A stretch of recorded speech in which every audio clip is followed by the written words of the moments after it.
But do you think that these conversations stretch beyond the urban and to the rural areas? Yeah, this conversation cuts across all spheres of society. Do you think the Enlightenment stretches to that point, to the rural areas? Well, let me tell you something. You'll be surprised that the average Nigerian, you need to probably do what you call your finding. And I was so surprised when in one of these very rural areas in Edo State, I was doing a tour. And I was asking the locals what they felt about the current situation in the country.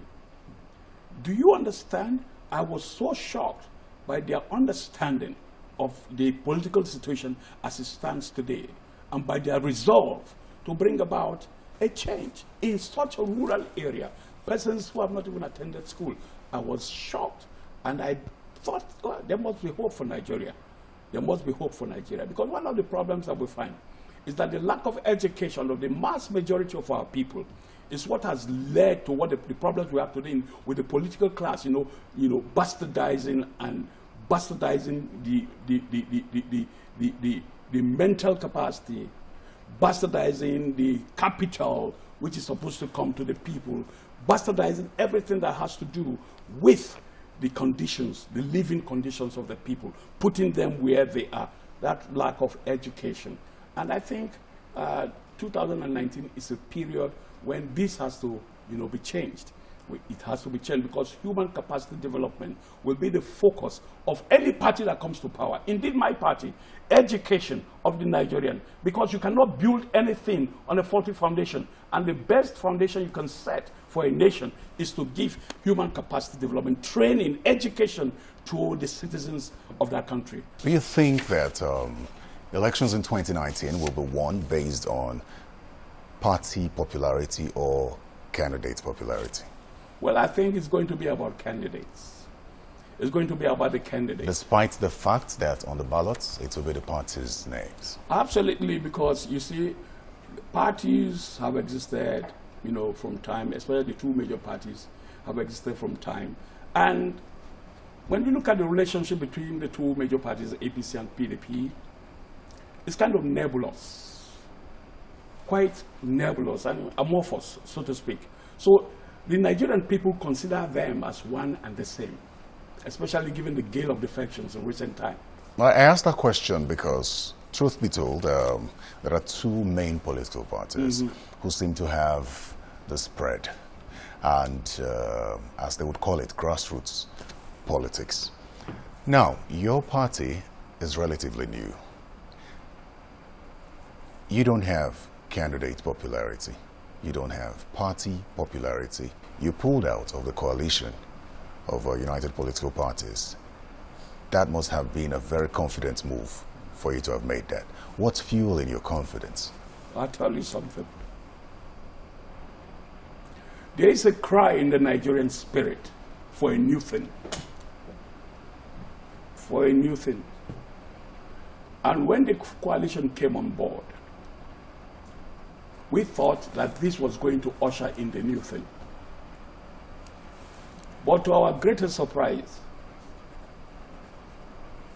the coalition fell apart because the same deceit that was used to set it up continued to prevail. And the provisions of the Memorandum of Understanding were not adhered to by the major parties or the major party. And so we say, we will not be part of the old order.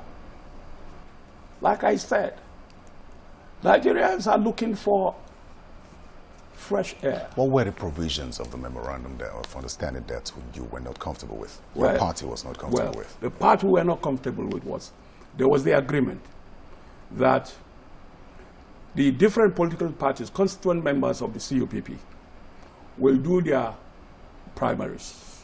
Presidential candidates will emerge therefrom. And then there will be a second primaries, where you're going to have a just, fair, open, transparent selection system for the consensus presidential candidate to emerge. But that was never to be. And we said, this is a travesty of justice. We cannot be part of that. Very well. And now, let's look at electoral reforms. Going into 2019 elections, it appears the laws are still the same. What reforms were you expecting to see that would have eased the electoral process? Yeah, I would have preferred a situation where the President Commander-in-Chief signed the electoral bill in order to guarantee a transparent, fair, and just electioneering process. Yes, I'm saying that I hope the President will renege on what he has done and sign the electoral bill. If the President didn't sign it 60 days to the election, citing that as a reason, what makes you think he will do that when we're with days counting down? Well, we all continue to hope. Okay, very well then. Well then, I really want to know your fears. Do you have any fears going into the 2019 elections about the electoral process whatsoever?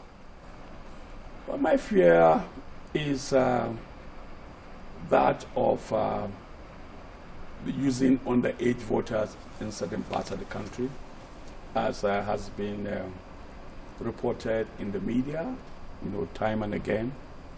My fear is that of the security agencies aligning with the government in power, to frustrate, elections in certain areas in order to,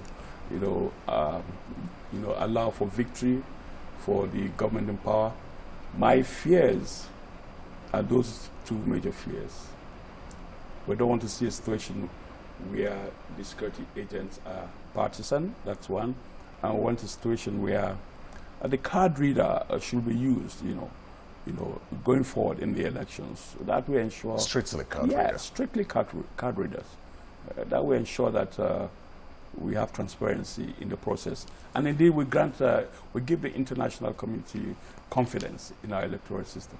Dr. Akimian, thank you so much for coming on Hard Copy. It's been my pleasure being with you. Well, thanks to you also for watching. Do remember that the entire interview will be posted on our website, channelstv.com. Also send your feedback to us using the email address or social media handles displayed on your screen. Well, that's Hard Copy. I'm Terry Ikumi. Bye for now.